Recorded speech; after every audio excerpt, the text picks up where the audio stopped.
Hello, this video is about learning various tools in Microsoft Word's program. We will cover many things that I found complicated, but when learned they came useful to me. In this video, you will learn how to be a pro at using Microsoft Word. Note that some tools may change in different older and newer versions in Microsoft Word, such as 2007 and 2013. One of the tools I found difficult to learn was boarding. Either paragraphs or pictures, I will show you how to simply use the tool. Okay, so now I'll show you how to simply use the tool. What you first want to do is find your text, so I'll just paste them into here. You're going to want to highlight it, and then you'll see this little box here. Now you can see that there are tons of different options for borders. You can see bottom border, top border, all around borders. But what you're going to want to do is go to borders and shadings. Over here, it shows you a bunch of different things, such as custom borders, 3D borders, and you can even add shading to make it pop more. So once you see all of these, now you can choose from them. So we can just add a simple box border, apply to a paragraph, not the text. Well, we can even add it to the page, but for right now, we're going to do the highlighted text. So there we are, and you can see that you now have a border. Okay, now that you can see that there's a border around, you can change it now to like a thicker line. So you go back to the borders and shading. You can see that the picture changed because now we're using the custom option. Borders and shading. Now you can choose the width of your line, whatever size you want. Okay, here we are. And now you highlight it again. If you want to change the color, you go back to the borders and shading. Color, it's set to black usually, but if you want some color, choose red. Hit OK, and now it's red. Now once that's done, you can go even further. Go back to the borders and shading option. Now you can hit options. Here you can choose how far it is from the top.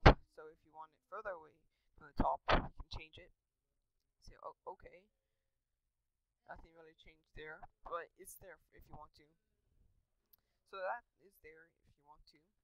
Now you can also go to page border. Now this won't only be the highlighted text you chose, this will be the whole page.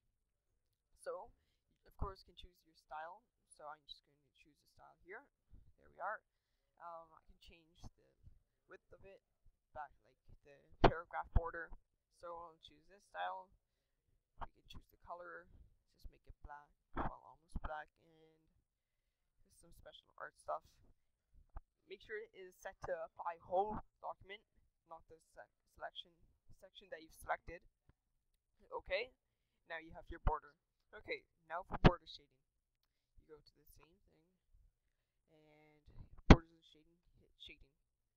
Now this will shade the area inside the box. So for this example, it's the text that's around there. So it won't actually shade the text, it'll shade the area around it, as I'm going to show you. So we'll have a color here, something a bit darker so you can actually see it. There we are. Make sure it's applied to paragraph, and now you can choose the transparency of it. So I won't do it that much. 15% will do. Okay.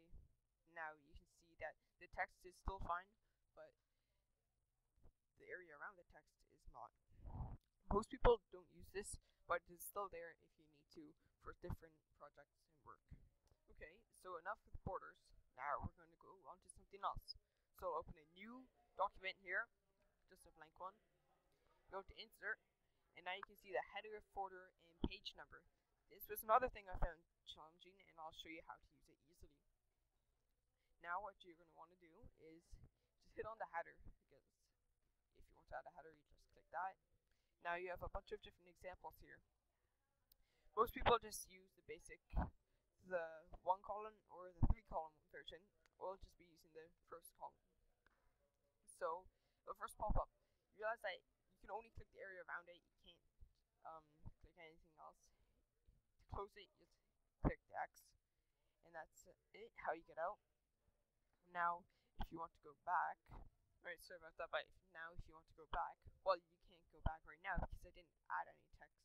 You're gonna have to go back to insert, header, choose that one, and now you're back here. Once you add text, so let's just say word. Now you close it. You can see that the word's there. Now you can click it, and this new thing pops up saying header and footer design, and that's where you can choose where to edit your header, footer, and page number. And yeah, okay. So once again, to close it, close header and footer. Now you can't open it. Well, yes you can, but you're gonna want to add now a header. So let's just say Word, and you can now just close it, and it'll appear there. Same as the footer. Well, we can, instead of just going to insert and doing all over again, you just click on Word. Well, whatever your text is there, hit design, then choose footer, and choose one of all the styles. Okay, so after that, you can choose a bunch of styles such as the normal text. So you have a bunch of different styles such as normal, like heading, headers, and all that. So you just choose this one, which is title. Not that you necessarily want to do it, and it just gives you different chance and pretty much custom things that you can choose from. Okay, so now after that, if you want to add a page number, you go to design, hit page number, and now you can choose where you want your page number. So you can choose top of page, the bottom of the page, or the margins of the paper.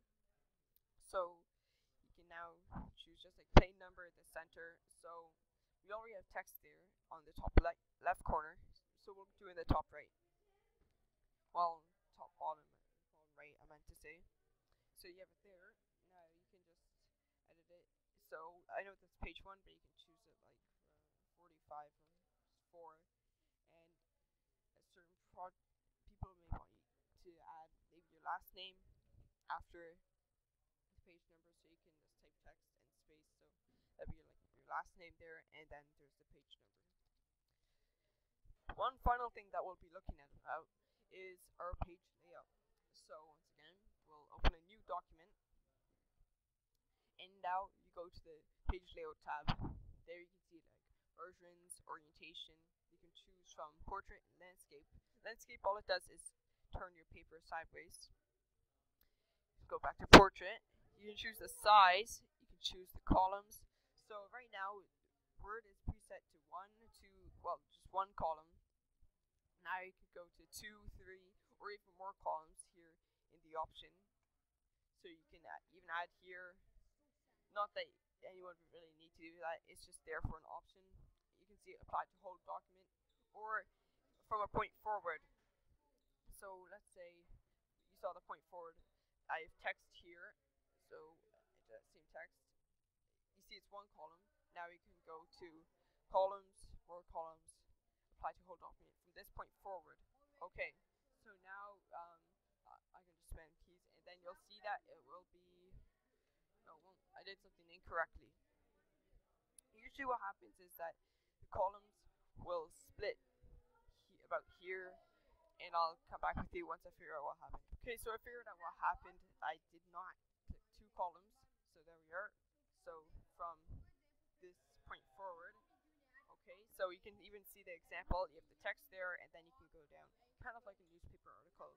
So when I spam keys, now you can see that it's cut into 2, and once you hit the enter bar a couple of times, you can see that you're already over here now, and there's now 2 columns there. The final thing that we'll be looking at is page color. You can see the page border there that we already looked at, but page color. Now this is actually fairly simple to do.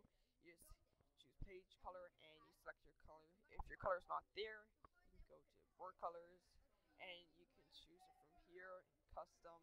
So I'll choose a bright green. Sure. If that doesn't suit you, you can go to fill effects.